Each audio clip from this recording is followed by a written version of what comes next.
interrupt our program to bring you this important message.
Good evening, everybody. Welcome to Vikings Uncensored.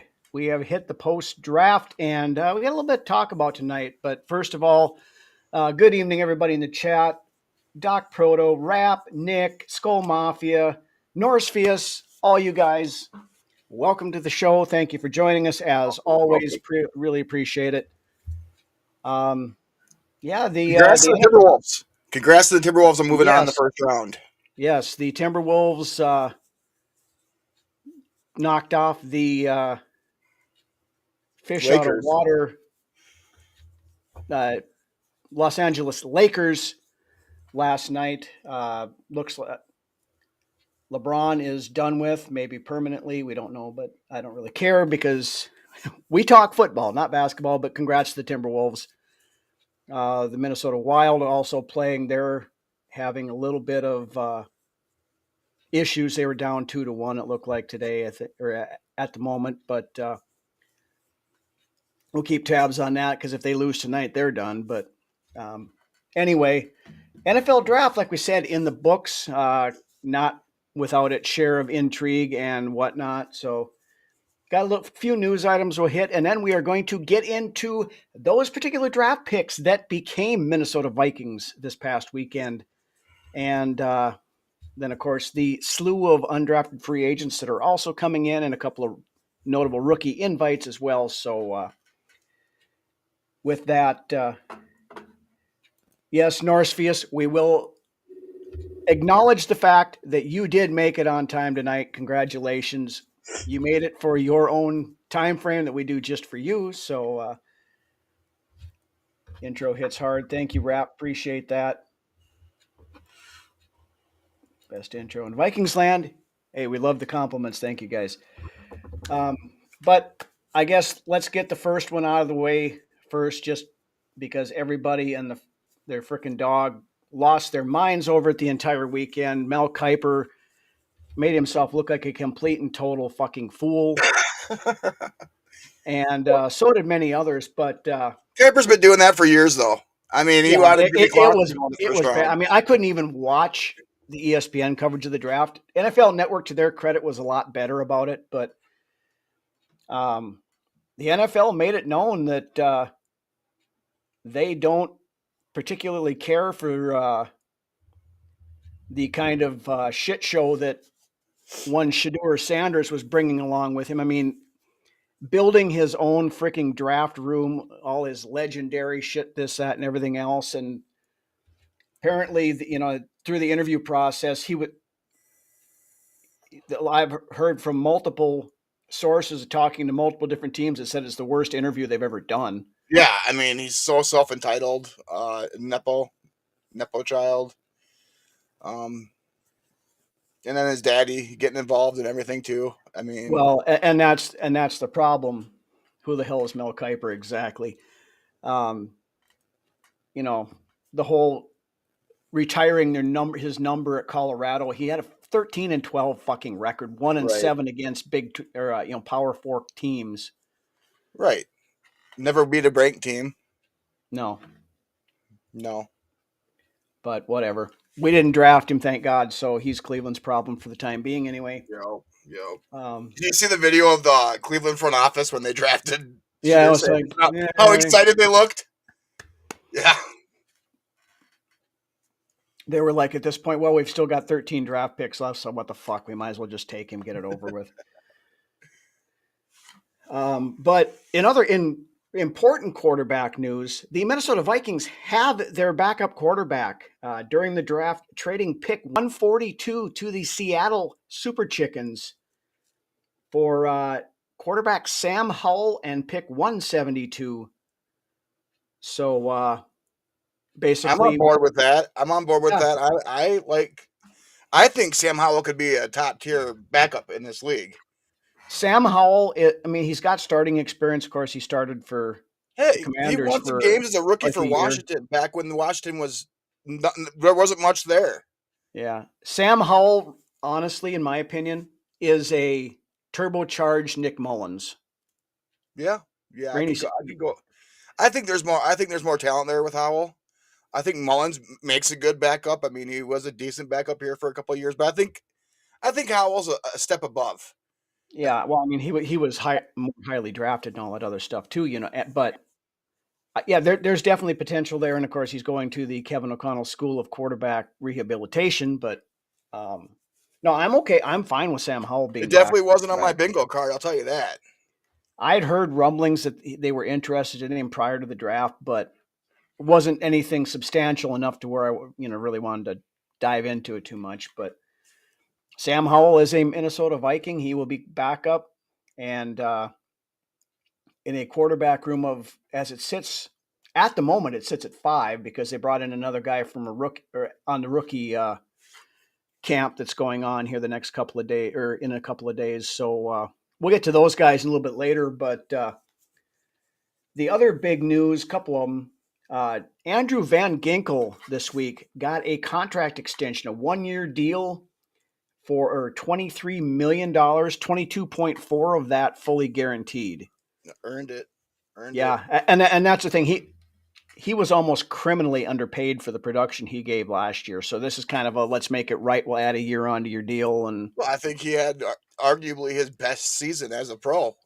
In Minnesota. It was without question his best season. I mean 12 was it 12 or 12 and a half sacks? And yeah. Not that I don't think it was a case of him not being appreciated in Miami at all by any means, but he was definitely one of the less spoken about guys that we brought in last season as far as that goes, and come to find out what a hell of a player he is. Yeah. And in this Flores defense, I mean, he absolutely flourished. So now, let him thank him for what he did and, adjust accordingly. And we rock and roll again this year with him. So good to see that. Van Ginkel's a great dude too. I mean, he's, great guy, relatively local guy. He's from Iowa. So, I mean, he grew up a Vikings fan, all this stuff, so it's cool to have him here. Cool to see him get what he deserves. So he's one of the good guys. So, yep, exactly, Norsefius. Then the one other thing, now we'd heard rumors about this, and I brought it up a couple of times prior to the draft about, the Vikings and Asante Samuel maybe having something going on. Come to find out right before the draft that Samuel has got some lingering injury kind of stuff that may or may not hinder him playing, and that's why he's not on a team somewhere right now. Let me tell you something here, Rhino. Just the way the draft played out this past week tells you that this coaching staff truly believes in the guys they have in that room, because they did not draft a corner at all this past week. Now they brought in a couple guys, UDFAs and stuff, right? But now they did get a couple of pretty good deals on that, and we'll talk about that in a little bit here too. But apparently Asante Samuel really wants to play for Minnesota. His camp has been doing the Aaron Rodgers thing, I think, standing outside Kevin O'Connell's and Brian Flores' windows with the boombox over his head and all this other stuff. But the Vikings have yet to reciprocate, I guess, as far as interest goes. So I get, and as a fan, depending on what the physical really looks like and what the health, if he's medically cleared and all that, he's somebody I'd like to kick the tires on. I mean, he's still young. He's gonna get healthy at some point. Unless, Well, what is the injury concern? Is he going to get healthy at some point? No, I think that's the issue. And I mean, if he's healthy, I'm an Asante Samuel fan. I like him. He's a good player. But I think, the way it's looking, the Vikings, like you said, are confident in who they've got. Isaiah Rodgers, the way it sounded, that was one of the first guys Flores wanted in this, in this cycle of free agency. So I think that these guys truly believe in the personnel we have here, and if there was somebody out there that they were interested in, they would go out and get him. I mean, I think they truly believe it, and the young guy McLaughlin and the snaps he got, and Blackman coming back. Blackman will be back. And then you got Isaiah Rodgers, who Flores is ecstatic about seeing. And you brought role. Byron Murphy back, and then what's his face, the one from Okudah. Jeff Okudah too, who is could be some untapped talent there that hasn't shown at the pro level. Another guy that struggled with injuries over his career, but hell of a college player. Yeah, Okudah was. So, I mean, I would like to bring in somebody, at least a veteran, for that grouping of corners. I mean, Byron Murphy's starting to become that veteran guy, but I would like to see, a return by Shaq Griffin or, something along those lines. Well, and that's just it too. Shaq is still sitting out there. He's available if they want him, and they brought him in a little bit later on, last year too. So. Yeah, that's just it. Yeah, training camp will come along, and we're not foreign to bringing in guys a couple weeks before the season and plugging them in either. So, no. Yeah, Jordan and that. I was never a big Jordan Travis fan, but I do feel bad for the kid that that gruesome injury he suffered last year, and then it never healed right, and he called it quits here just earlier this week. So, sucks for him, but hopefully he can continue on in football in some capacity should he choose to, I guess. But best wishes to him, I guess, on that. But anyway, let's roll into the main segment of the show here, talking about those who became Minnesota Vikings this past weekend. Of course, Vikings went into the draft with only 4 picks. They did pick 5 players by a little bit of moving around. Round 1, the board didn't fall, I guess by most standards anyway, fell about as bad as it could for Minnesota. All the guys that at least a lot of us had on the boards were long gone before 24. The one that really surprised me was Colston Loveland going at 10. It's going to be a hell of a tight end in this league. Yeah, I know. I know he's 2 tight ends go in the first round, which is, doesn't happen a lot. So, yeah. But, of course, both Zabel and Booker had gone early. The tackles, most of them were all gone. I think, actually all the top guys were all gone by the time we got there. But the Vikings did roll around, and they took, according to our friend Ted Glover anyway, the actual best guard in this draft. Donovan Jackson, a 6'4", 315 senior out of Ohio State. Now, part of what hurt Jackson's, I think, his stock a little bit was that midway through the season, he had to bump, Simmons, their regular left tackle, got injured. So that hurt his stock for some teams possibly, but I think Kwesi and KOC looked at that as a positive more so than a negative. I do too. And just beyond the fact that he showed that he could play tackle as well. Competently too. Yeah, he gave up 2 sacks. I think it was in his second game that he was first or second game that he played tackle, and they were both Abdul Carter's. So the guy that went 3rd overall. That'd be the first game that he played in as a left tackle. First game, then, yeah. Yeah.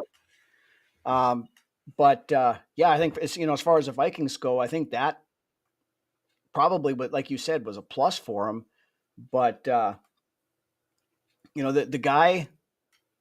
I hadn't watched a ton of tape on him, but I went back. And I had him on my list, and I did go back and I watched some tape on him when we did the draft process. and I had him at as a true guard. I had him as my second guy, as a guy that I wanted at guard. Because Zabel was kind of there, that the hybrid guy. Right. But as a true guard, I had Jackson at 2 behind Booker. So I'm happy with the pick there. I mean, and part of the thing that offensive line for the years to come. Part of the thing that I like about this too is the fact that he, willingly bumped out and did that for the good of the team, shows the kind of character and kind of person he is. And I love the size. I love his size as well. Yeah, 6'4", 320. That's fantastic. And I like that he is, at the end of the day, a true guard through and through. Mm-hmm. And somebody I believe that we will plug and play right away. Oh yeah, he will. I mean, he will be given the. He may not start it with the ones the first week of camp or whatever. Depends on what he does during OTAs and all that other stuff. But yeah, by the time week 1 rolls around, Donovan Jackson will be your starting left guard. And on paper, this should be a top 5 offensive line. Yeah, we went from having 2 good tackles and a horseshit interior offensive line to overrated offensive line for the last 5-6 years. Our line was never as good as the mainstream media made it out to be. No. And I mean, look what Detroit has done over there. I mean, Detroit has arguably the best offensive line in the league, and look what Jared Goff is able to fucking do behind that line. Yeah, I cannot wait to see that type of line and that grittiness and that physicality that Detroit line brings, that we could bring now too. Well, and the thing of it is, when you look at Jared Goff, he's never going to be confused as a scrambling quarterback, where J.J. McCarthy is. Yeah, McCarthy's more of an athlete, yes. Right. So, with having that kind of offensive line, then plus allowing him to move around in the pocket or take off and do whatever he needs to do. I mean, they made it an absolute priority 1 point to go in finally one fix it. They were able to turn this whole interior of the offensive line around with 2 all-pro bookend tackles. Yep. Brian, is Darisaw expected to be ready? They haven't said for sure yet. Now Kevin O'Connell did say on that. Kevin O'Connell did say, I forget if it was last week or beginning of this week, that Christian Darisaw is where they expected him to be at this point in time. So he's going to start out. He may start out on the PUP list, for camp, I would assume. I would think so too. I mean, what was it, like week 8 that he suffered that? Something like that. Yeah. I think week 7 that he suffered that knee injury. And you think 9 months, after that is about the timetable of when you can start returning and really starting to get into things. So. Yeah. So, I mean, they'll start working. I mean, will he be ready for week 1? I don't think anybody knows that yet. Dalton Reisner. And the thing with Jackson is he's equally capable at run blocking and pass blocking too. Mm-hmm. Dalton Reisner did post on his Instagram or whatever. I saw a picture today. He said he's sitting on a couch waiting for GMs to give me a call. He said one in particular, who you are. So he's already making his push to go back to Minnesota again. So you know what though, it's foreign to me to say this, but that offensive line room is starting to become kind of full, in my opinion, as far as, and especially when you got the homegrown guys in there that you drafted, or not the homegrown guys, but the guys that you went out and drafted were sought after these last few seasons, and like your Walter Rouse and your Michael Juergens and. Well, and there's a couple other guys I want to talk about here in a little bit that may have a few words to say about that too. But anyway, anything else on Mr. Jackson before we hop on to the next pick? I was happy with the pick. Was I happy with what transpired directly after that, with the 2 teams being able to move down and accumulate some more picks? Things could have went a little bit differently if we had that route and seen what we got. So that's a good point I forgot to bring up.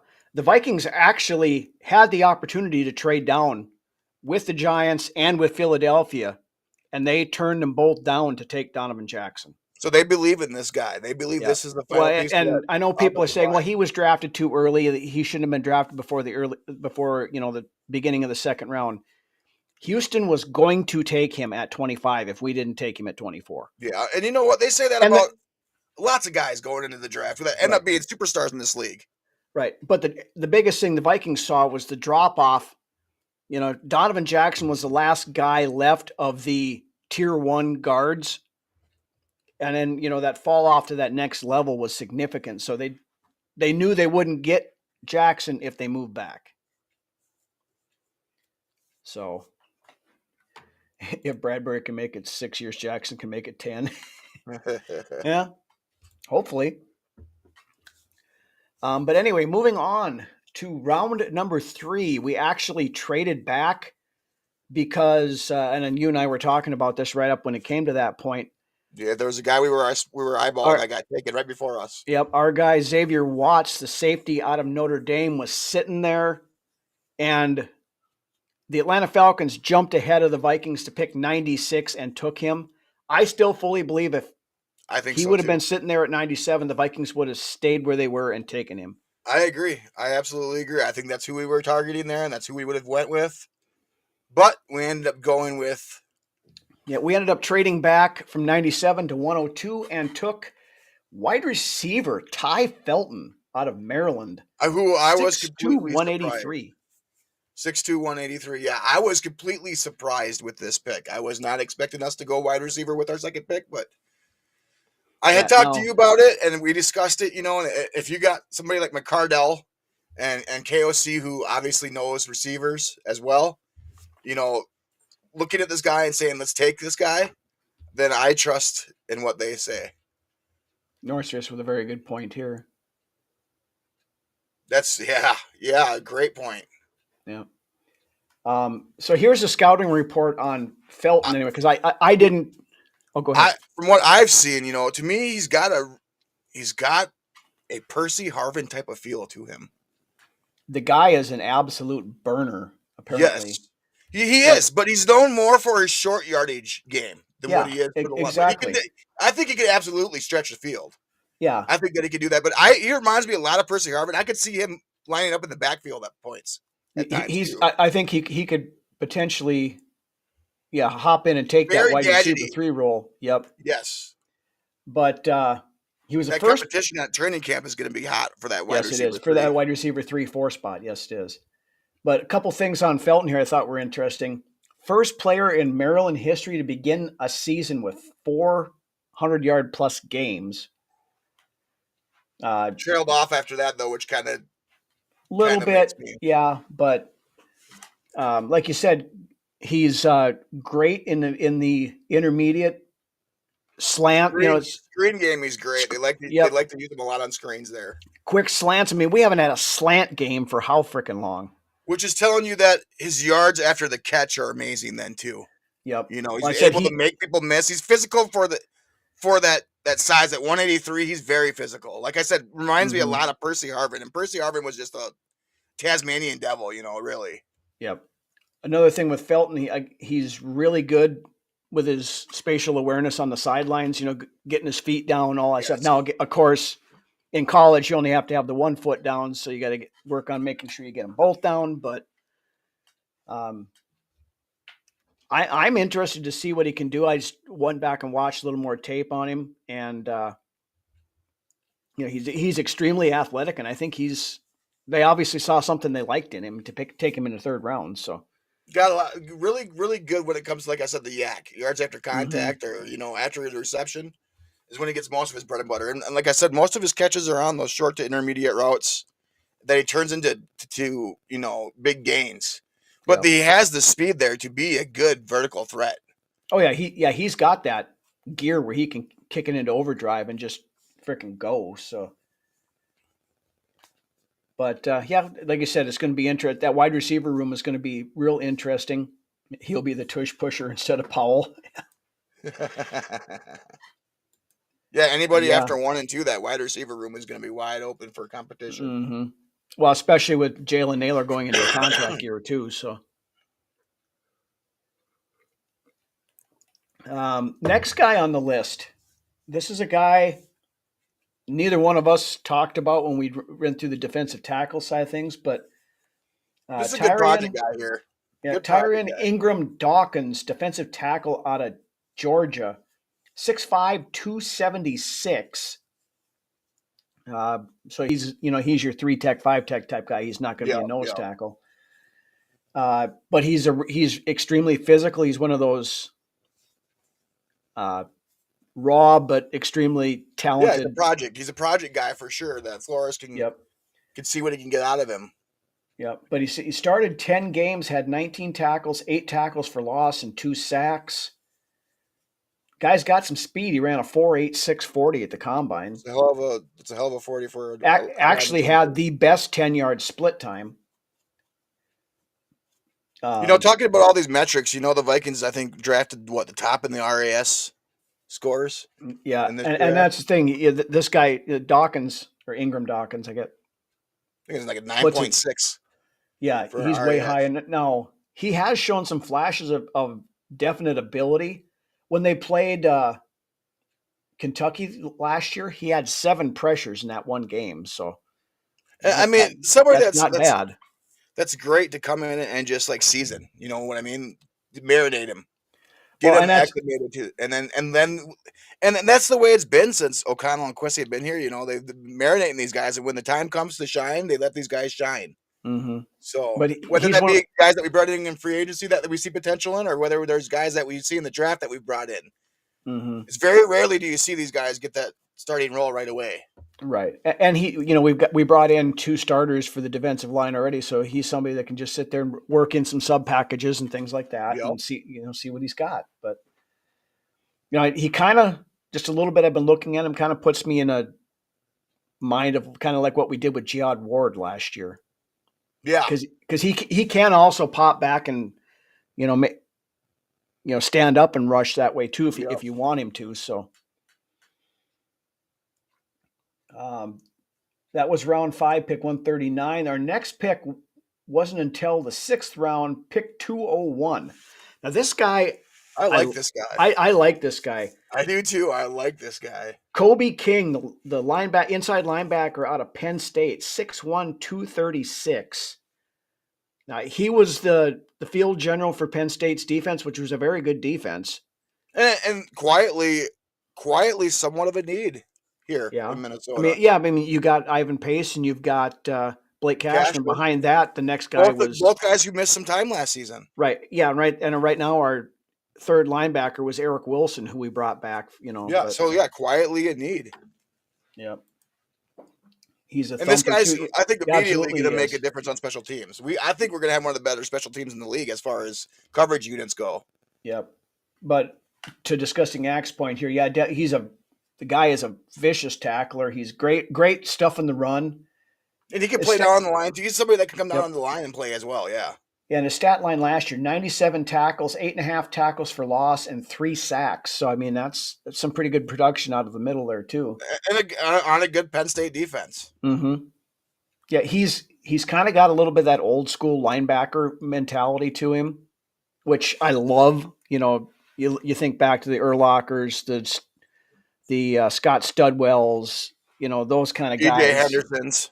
Yeah, that, those guys that were out there that would just strike fear, Singletary, the ones that you could just look across the line of scrimmage and they would make you wet yourself because they would just had that, Scott Studwell, I think, could, at his age now, can still stare at somebody and make them wet themselves. Oh, yeah.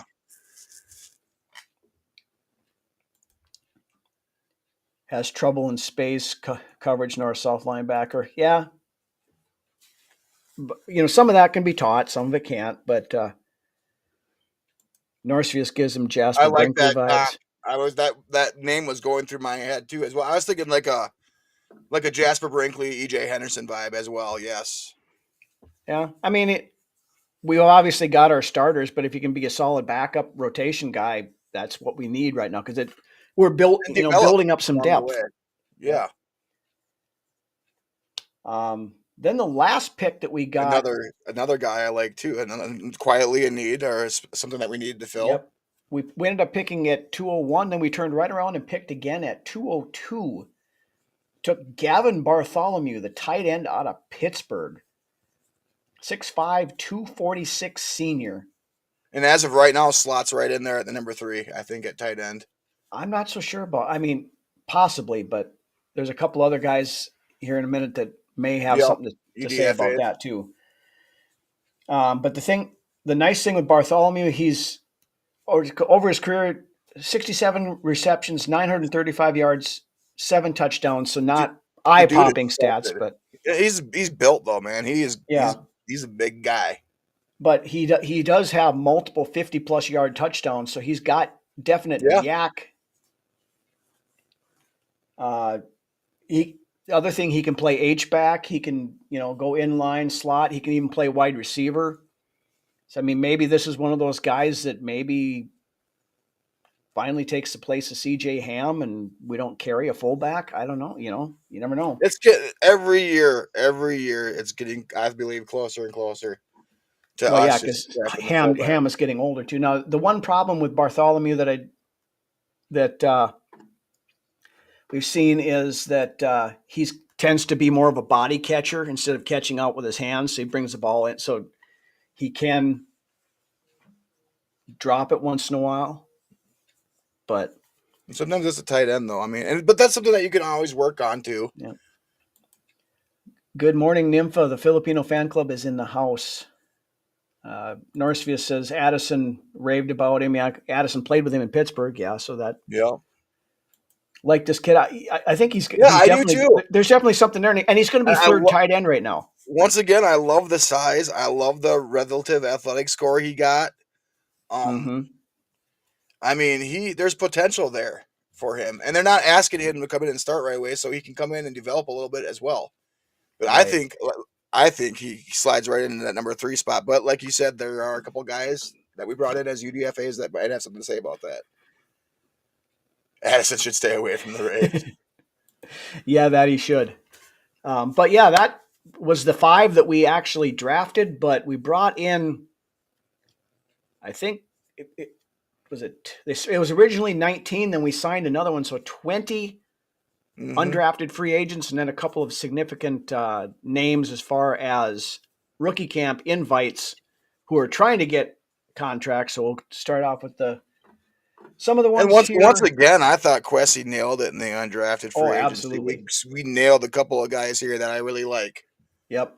And the first one right off the get-go here, and I thought this guy was going to go considerably earlier than this, but Tyler Batty, the edge rusher out of BYU. So some pundits had this guy at the 3rd round grade. Yeah, I had seen a lot of 4th, 5th round kind of stuff, but every year we seem to find one of these guys. Last year was Gabe Murphy that everybody thought was going to go up there. Ivan Pace 2 years ago. I mean, he's 6'6", 271. So he's a big dude. Yeah. In 39 career games, he has 26.5 tackles for loss and 15 sacks. That's pretty good numbers. That line right there.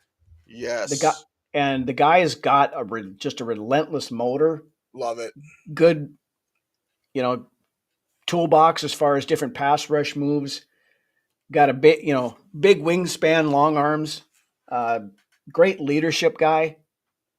BYU loved him over there. Mm-hmm. The one knock he does have on him is he needs to work on his tackling technique. He tends to try to shoulder tackle people a lot and not wrap up so that they can pop off. But I think this kid might be one of the ones that will make a push to try to make it on the roster this year. So the thing is that this roster, it's going to be an interesting training camp because there's not a lot of openings like there used to be in the last. No, and that was just the point I was just going to bring. For the first time in how many years, we are going to be cutting very good players. I think at the end when it comes down to final cut down time, and that's telling you that you have good depth then too. So, then the next guy on the list, another wide receiver, Silas Bolden, wide receiver out of Texas. Now he was a guy I actually looked at a little bit. Mm-hmm. He is another one of those true deep threats. The guy is an absolute burner. That was kind of the thing I noticed on the skill position guys that we did bring in. They're emphasizing speed. Speed, yes. And deep threat ability. But the guy, Bolden, though, he's only 5'8", 160 pounds. So he's a little shit. That's a little small for the NFL. Yeah. 160-pound body. That's like a bag in the wind, man. Mm-hmm. So, but I mean, he's another one that's got really good work in the sidelines, longer arms. So the long arms kind of make up for a little bit of his shorter stature. That some of the stuff I was reading, but tracks the ball really well. He does. Yes, Jer, I love that comment. Let's get this fucking figured out this season coming up here. Let's have a viable return man in the punt game. Yep, and that's the thing I was just going to bring up with Bolden is he's got good punt return ability, and he's been able to break a little bit, some punt returns too down in Texas. So that's something that's working in his. Yeah. If you're a fan of the Vikings right now and you are not excited about this upcoming season, then I don't know what to tell you, because this, I feel like, has big season written all over it. Where are they forecasting snow at, Disgusting Act? It's supposed to be 60 here. I don't know. Anyway, next guy on the list, we brought in a fourth quarterback. Somewhere Anthony Tollison is still he's all busting hot. a nut right now, gooing all He's over still all hot and bothered about this. And Ant's not here tonight. I don't know where the hell he's at, but he must not know the show's on tonight. I'm guessing. My guess, or he's no. Such a busy guy. Silas Bolden gives Northvius Leo Lewis vibe. If he can be Leo Lewis, I'm happy as hell with that. Good number. I love me some Leo Lewis when I was a kid. That's going way back. Yeah, that's like late 80s. Early to mid 80s. I mean, he played through most of the 80s anyway. But, yeah. But yeah, quarterback Max Brosmer out of University of Minnesota. I don't know why Ant is all about this guy. I mean, literally, just creaming his pants over Max Brosmer. 6'2", 217. I mean, he's got some talent. I mean, the guy can throw the ball, but he doesn't have an elite arm. He's got a good arm. The way Ant was talking was like he's going to come in and take Sam Howell's job away from him. Yeah. Ant celebrating. Yeah, but Ant's a Cleveland Cavaliers fan. He's not a Timberwolves fan, so he's probably creaming his shorts over Cleveland, or he is just crying in his beer about the Tampa Bay Lightning getting beat last night. Right. But yeah, problem with Brosmer is he's one of those ones that once you get pressure in his face, he pretty much falls apart. Yeah. He's kind of Dollar General Kirk Cousins, I think you could probably put him at.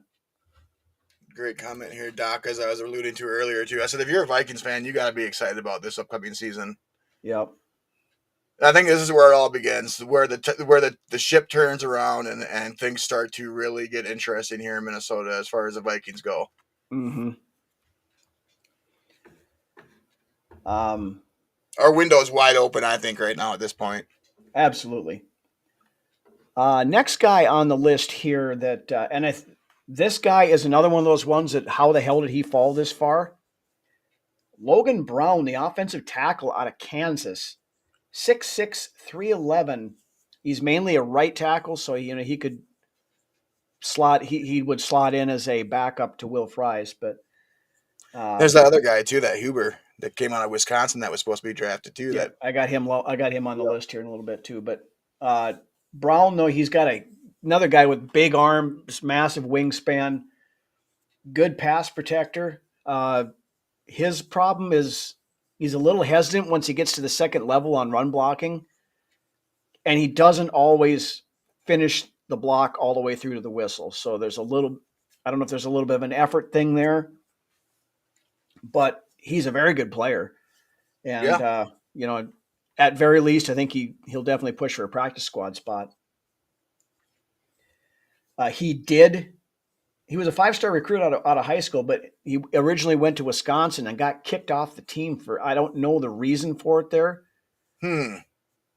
But then he went to Kansas and turned everything around and been redemption story. Yep. But we'll move on here because we've got a ton of guys to talk about here yet. Next guy on the list, Chaz Chambliss, the outside linebacker / edge guy out of the University of Georgia. 6'1", 242, another high energy guy, good upper body strength, but he's a little undersized and kind of a one-trick pony when it comes to pass rushing. He doesn't have a whole lot of nothing in his tool bag. Yeah, there's not a lot of options there. I guess he's kind of that bull rush. He needs to work on his pass rushing skills as far as more expanding his tool bag of moves goes. Right. Yeah, so he's a guy that, and we're going to have a fairly crowded edge team. You got Bo Richter, you got Gabe Murphy, you got, of course, Dallas Turner, Grenard, Van Ginkel, all those guys. You're going to have to really show us something come training camp to get a spot on this team at the edge. Mm-hmm. Yeah. Yeah. Next guy on the list, then, this guy could stick around at least on this practice squad just because he's in that international player program thing. Oscar Chapman, the punter out of Auburn. 6'3", 211. He's pretty good size. I mean, we've been looking to replace Ryan Wright for the last 2 years, so it's who's to say that he doesn't come in and take the job? Yep. For a career, though, he's 42.5 yard average, which isn't eye-popping. Nothing to write about. Yeah. No, and his career long is 62 yards. So, I mean, he's competition for Wright at the very least. Right. Had a decent season last year, so yeah, he picked it back up again. Recognition season last year compared to the season before. Like, his rookie year was fantastic. The year after that was a little bit of meh, but last year he came around and had a pretty decent season for us.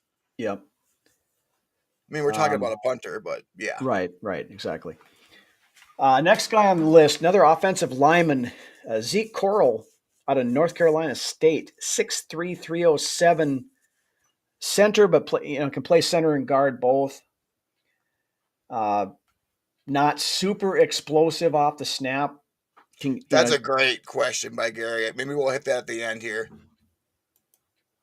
Yeah, well, remind us at the end of the show, Gary. We'll talk about that after we get done with going through these guys here. The problem with Corral here, he's not like I said, not super explosive and can get beat by the good defensive tackles. He kind of puts me in mind of again, Timu Garrett Bradbury. If he's another Bradbury guy, then I think the 5 are set in stone. The 5 starters are set in stone. Yeah. I think after that, may the best man win for every backup role that there is. Right. And that's it. It's competition, and we got to have 90 players on the roster for training camp. So, next guy, this guy I couldn't find much of anything on. But Dante Fleming, the wide receiver out of Tulane, 6'2", 167. I mean, that's a beanpole. Yeah, that's wiry. Yeah, he's wiry. Wiry. But I mean, his 31 catches, 598 yards, and a touchdown. So nothing really. I don't know if he's just another one of those kids that had a decent rack or something, and. Yeah, come on in. Let's take a look at you. Yeah, type of guy. Yep. It must be. All right, next guy here's the one that you were talking about a little bit ago. Joe Huber, the offensive lineman out of University of Wisconsin, 6'5", 310. Another guard center guy, interior offensive lineman. I mean, he's really good as a puller. So if you're going to run outside sweeps and stuff like that. It's one thing he does. He tends to lunge at his blocks a little bit, which isn't a good thing. If you're doing that, you're not having your feet set right. Yeah, you're not getting good leverage and anchor if you're doing that. You're gonna get knocked off your mark there. But he was one that was projected in the 5th to 6th round. Kind of just one of those lunch pail guys, but plays with a ton of heart and passion for the game. So I think that that. Sometimes some of that can, will definitely help. Success in the field, that's all that matters. Right. Next guy on the list, a linebacker out of Auburn, Austin Keys. Started off at Ole Miss. There he had played 22 games, had 51 tackles, 4 tackles for loss and 2 sacks, a forced fumble and a fumble recovery. Then transferred to Auburn, played 20 games there, had 69 tackles, 5 tackles for loss, 2 sacks, 4 pass defense, and a forced fumble. So, I mean, he's, another guy that's going to get in there, and we'll see what we got with him. Yeah, just another guy. Yes, the replacements, Wiley. absolutely. Wiley. He's Wiley. Next guy on the list, Robert Lewis, the wide receiver out of Auburn. We took a lot of Auburn players this year. 5'11", 185, another smaller guy. He had 70 catches for 877 yards and 7 touchdowns last year. His quarterback, the quarterback rating when targeted for him was 104.7, so that's not too shabby. So he's got good hands. He's catching balls then, that's for sure. Yep, he's good with the contested stuff. Another speed guy. Straight line speed is right up there. Good hands, tracks the ball real well. But, being small like he is, struggles in run blocking, stuff like that. So that's, maybe another guy that can do something, special teamer or practice squad guy, whatever. But next couple of guys here are guys that I think could make a push for position someplace. First one's Dorian Mousey, the linebacker out of Auburn, another Auburn guy, 6'1", 234. Led Auburn last year with 81 tackles, 9.5 tackles for loss, and 2.5 sacks. 273 career tackles over his collegiate career. See, like I said, I think that third and fourth off-ball linebacker spots are wide open. After Cashman and Pace, may the best man pick up those backup roles. No, absolutely. And you got guys like King, you got Mousey here, and a couple others that are going to be pushing for that. And they got Eric Wilson in, but I'm not. Yeah, I'm not even sold on him. I'm not sold on him making the 53. No, I'm not either. That's what I'm just going to bring up. After those top 2 guys in Cashman and Pace, may the best man take the next 2 spots. Logan Brown will be a guard. Very possible. I mean, play them where they're going to fit the best, whether whatever their natural position, I guess. But the next guy here, this is one of the guys we were kind of alluding to earlier, Bryson Nesbitt, the tight end out of the University of North Carolina. Now, this guy was actually on most draft boards was ranked higher than the guy we actually drafted, Bartholomew. 6'5", 238 senior. Good size on him. Another position flexible guy. He can play some wide receiver. He plays tight end. Really good, precise route runner. Good hands, very athletic. Big catch radius, good yak guy. Not much of an inline blocker, though. He's more of your receiving tight end kind of thing. But I mean, one of these tight ends, whether that's the guy that we drafted late in the draft or one of these guys in UDFAs, they're making the 53.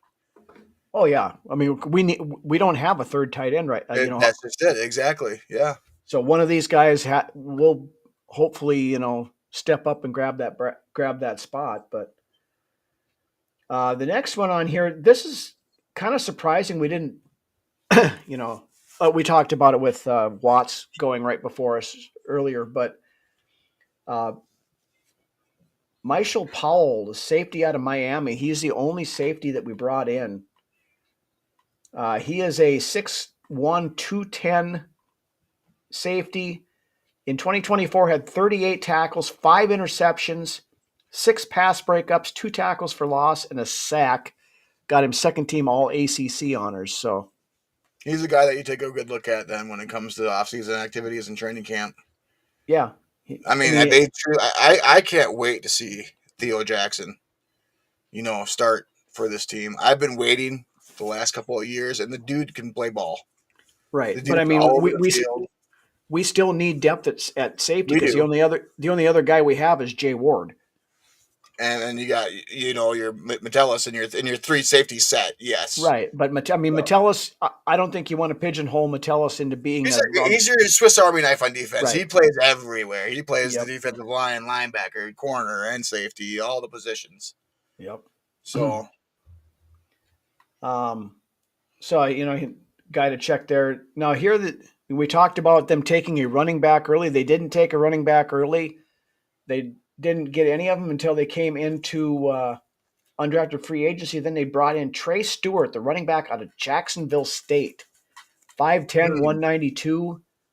Decent numbers. I mean, 264 rushes for 1,604 yards, 23 touchdowns last year. Long was a 75, average 6.1 yards per carry. That is a disappointment to me that we didn't go out and get one of these running backs in the draft. I mean, it's such a deep class, and then we wait until the undrafted free agency to get one of these guys. But I mean, they must have seen something they liked in this guy from Jacksonville State. So yeah.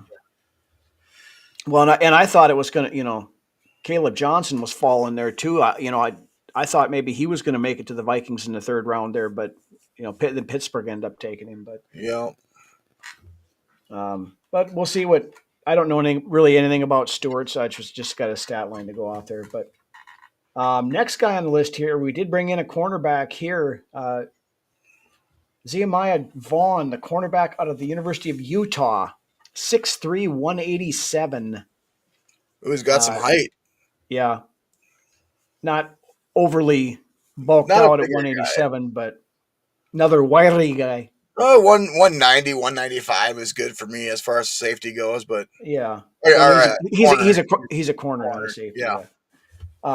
In 36 starts for Utah, 31 of those consecutively had in 2024 he had 40 tackles, 5 tackles for loss, 2 sacks, 6 pass defenses, and 1 interception. So not oh my god, this guy's Sauce Gardner type numbers. But the guy that I'm excited about is the guy that you have to talk about, but the guy out of Nebraska that we invited to check out.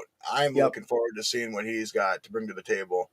Yep, and we got a couple more of the guys we actually brought in as UDFAs, and we got 2 or 3 guys for the invites.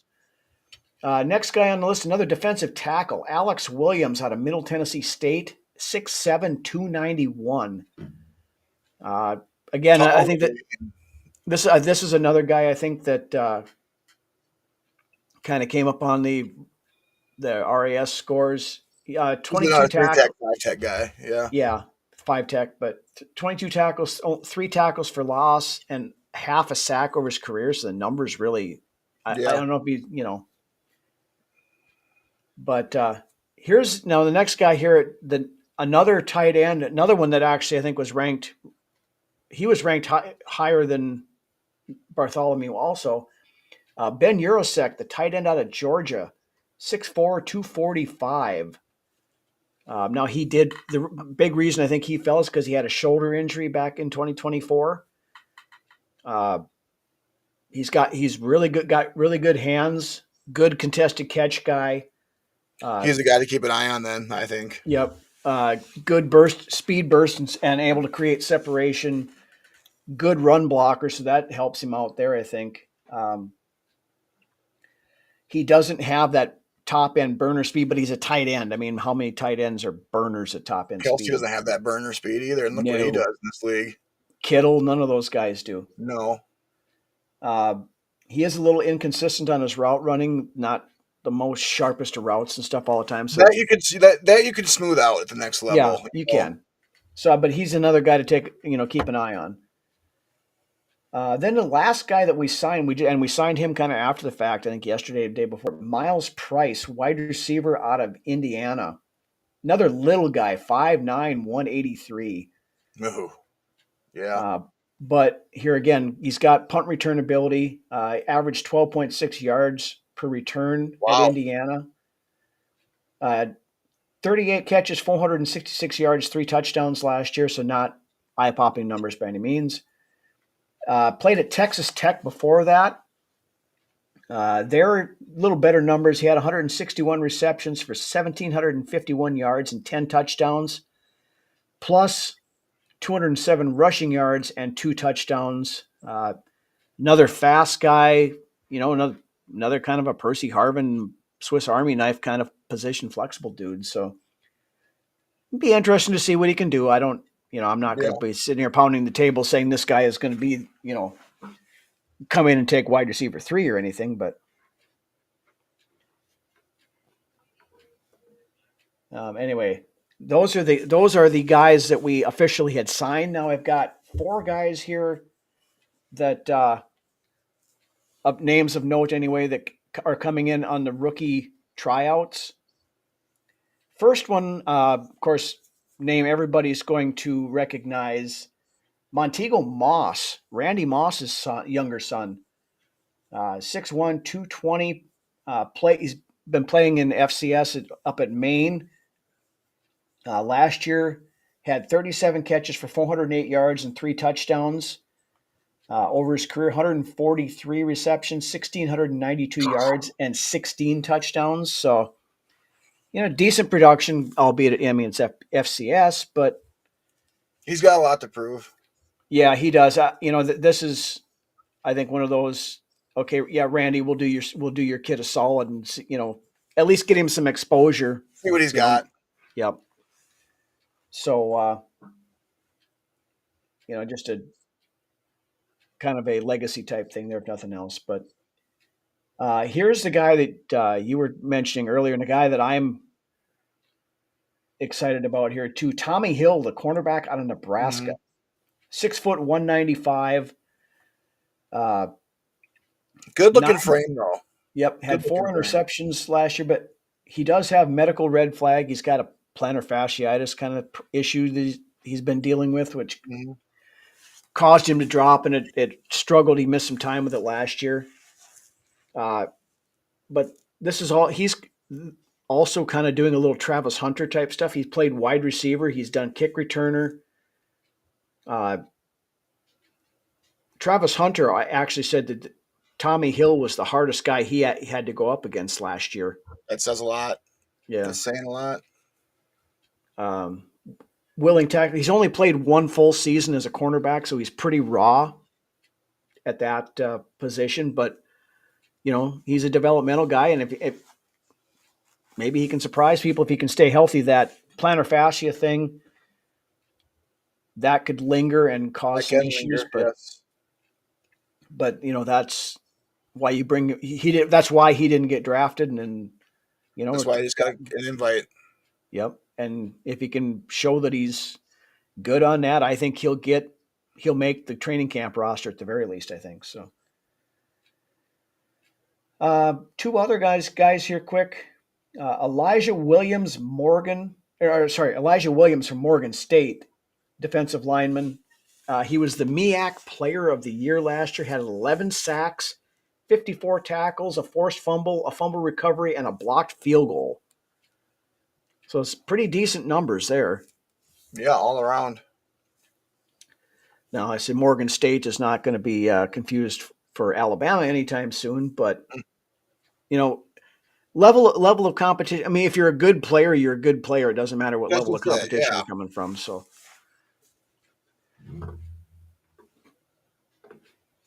then the last guy we did bring in some kicking competition for Reichert. I think just to have another leg around. I believe so too. Mitch Jeter, the kicker out of Notre Dame,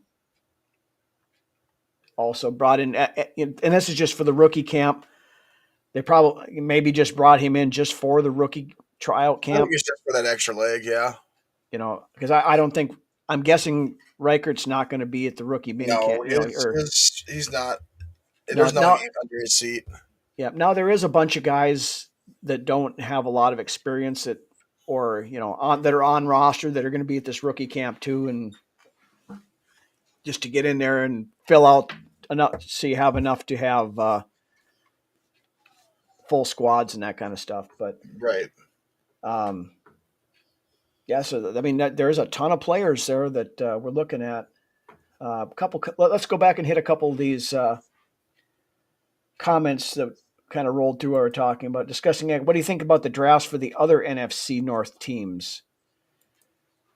I mean, if you listen to the all the pundits, Chicago. I think Chicago had a hell of a draft. Chicago, what another paper championship for Chicago. They won the draft again. They've been saying that for like the last 4 or 5 years, and it hasn't turned out anything. But no, I like some of the players. That's pretty quick though. Biggest thing I was happy that Janty didn't go to Chicago. I was happy about that as well. I'm not happy that Colson Loveland went there because I think he's going to be a very good player in this league. And yeah, I think Chicago had the best draft out of the North. Green Bay took two wide receivers. Yeah, they took 2 wide receivers for the first time in forever. Yeah. So what does that say about the guys they've already got, Christian Watson and Romeo Doubs and some of those guys? Are they, I don't know. Green Bay's is okay, I guess. Detroit, I uninspiring, I guess. Couldn't even tell you who they drafted, to be honest with you.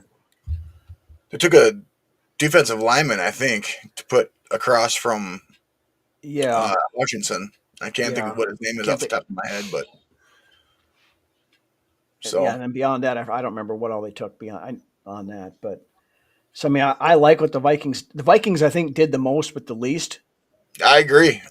Going in there only having 4 picks, we came out with 5 players, 5 players and a QB2. Yeah. And then all these undrafted guys that came in. I think there's some definite gems in that possibility there too. There was one other comment up here that we were going to come back to. Quessy getting extended. Oh, Quasy's. I don't know. I don't see a reason why they shouldn't. I don't know if I'd extend him out more than 3 years. I was thinking 2 years in my head, but I think it might even come down to mid-season, or it might even happen during the season if he's going to get extended. Yeah, I like Quessy. I think he's done great. I do try. Great free agency, great in undrafted free agents. It all comes back to the draft, is what it is. And how are some of these guys that we've drafted the last couple of years? Are they going to start being contributors or not? Yeah. How does this class look, going forward? Tyleek Williams, thank you, Disgusting Act, yeah. And the Georgia guards, they took wasn't the left guard. I think it was. Anyway, continue. Yeah, I'm on board with extending Quessy. Now, I would have. I don't know. Are they going to want to extend him out to keep in line with Kevin O'Connell? I think a lot of it depends on how, like you said, maybe if mid-season, seeing how J.J. McCarthy is playing, how Dallas Turner is playing. How Donovan Jackson's looking at the left guard spot. Right. I think that would be a lot. Now, I would think that they would want to get it done before they go. They're going to have to before they get it into the end of the offseason because you can't go into this. Option to go look for somebody else to take his, services. Right. And that's the thing. You don't want to get too late into that process without a general manager because, then you got to look at. Then it starts messing with your next offseason. Right. So I think they should extend him. Yeah. Whether it's a couple of years, whether it's 4 years, whatever.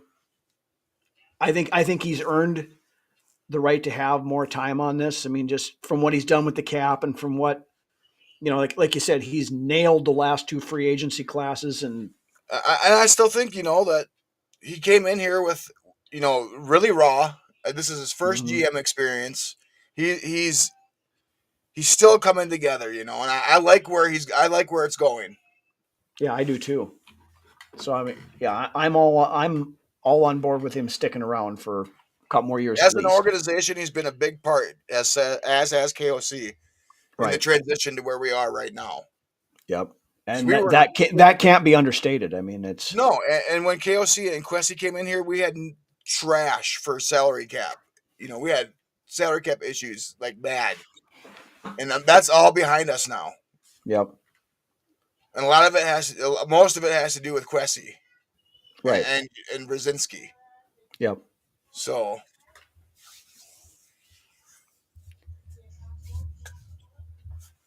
hard to mess with. Has to mess with Quasy's head to have it hanging over him. Yeah, I would think so. The Grigson impact of drafting and free agency. I think you saw a little bit of that this year. That with some of the older players that we took, that's kind of got Grigson's fingerprints on them. I'm not a big Ryan Gregson fan. I didn't really care for when they brought him in, but it is what it is with him. He's one of those guys that kind of flies under the radar that has a say in roster, putting the roster together. Winnebago's a Minnesota company. How about the O-line is the Winnebago Wall? We'll I heard the Great Wall of St. Paul was one of them. Yeah, was a name pegged for the offensive line. Don't trust. Yeah, and that's exactly just it right there. Great. The way I feel too, Ryan. That's why he got fired from Indy, because he couldn't protect Andrew Luck. And Andrew Luck finally got tired. He said, "I'm not going to be able to walk by the time I'm 30 if you keep this up." So right. I'm not a big Ryan Gregson fan. It wouldn't hurt my feelings at all to see him go someplace else, but I would not be in favor of making him the general manager and moving on from Quasey. We'll put it that way. Almost unheard of to replace all three of your interior offensive line. It is. That's saying so much about one offseason. It absolutely is, but it needed to be done. So, but anyway, it's going to be night and day next year as far as the interior of that offensive line looks. Yeah, I think so too, and it's going to pay huge dividends. But anyway, guys, we've gone on for almost an hour and 10 minutes here. Had a lot of players talk about. We had to go through stuff. A lot of, kind of hit the high points. But we'll kind of, as we go along here in the off season, we'll hit some more in depth on some of these guys and kind of learn a little bit more about them and talk about all the stuff. Of course, we got, OTAs coming up here in the next couple weeks, all of this stuff. So there's a lot of behind the scenes and a lot of practicing and a lot of stuff. We're going to start seeing a lot out of these guys. See if any of these rookie camp invites, can make it to training camp. I would look for Tommy Hill to probably be one of those guys that could do it. And, hey, we're getting into the meat and potatoes of the off season here now, just to kind of get the training and everything in and seeing how well McCarthy is moving along. By all accounts, he's looking fantastic. So,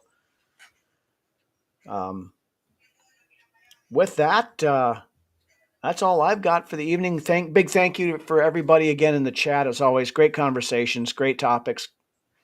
Appreciate it, all of you, so very much. As always, couldn't do this show without you. So thank you. And with that, why don't you take us out of here, Lance? Yeah, Ryan said it best. We couldn't do this show without you guys. We appreciate you guys that show up every week to watch the show. The off season's officially here with the guys that we're looking forward to move forward with this roster.